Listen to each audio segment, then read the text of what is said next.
Hi everyone, आप लोगों ने एलएनजेपी हॉस्पिटल केस के बारे में तो सुना ही होगा कि कैसे रिस्पेक्टेड रेणु भाटिया मैम आते ही पूरे होल नर्सिंग प्रोफेशन को ब्लेम कर दिया कि आप सबकी मिलीभगत होगी क्योंकि आप लोग वहाँ पे अवेलेबल नहीं थी। तो मैं ये क्वेश्चन करना चाहूँगी कि आपको क्या हॉस्पिटल मैनेजमेंट या फिर हॉस्पिटल कैसे रन होता है इसके बारे में नहीं पता है।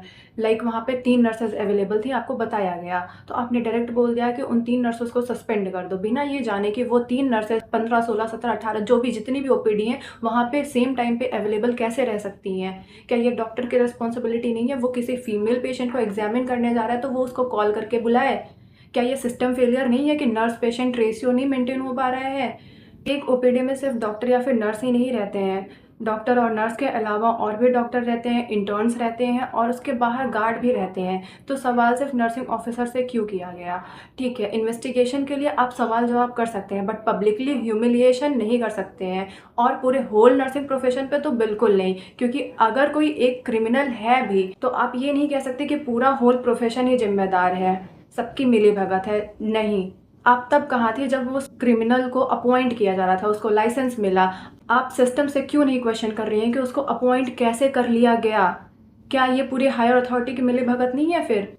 आई रियली अप्रिशिएट कि आप दोषी को सजा दिलाना चाहती हैं, बट इसका मतलब ये नहीं है कि आप बिना किसी प्रॉपर इन्वेस्टिगेशन के आप पूरे होल नर्सिंग को ब्लेम कर दो। आपने ऐसा इसीलिए किया है क्योंकि नर्सिंग को टारगेट करना इजी होता है, आप उनको सुना के चले जाएंगे, आपको लगा कि वो कुछ नहीं करेंगे। उन्होंने ये भी कहा कि आपने पेशेंट को उस डॉक्टर के साथ अकेले क्यों छोड़ा? आपकी बेटी है, क्या आपकी बेटी को भी उसके साथ 15 मिनट के लिए अकेले छोड़ूं?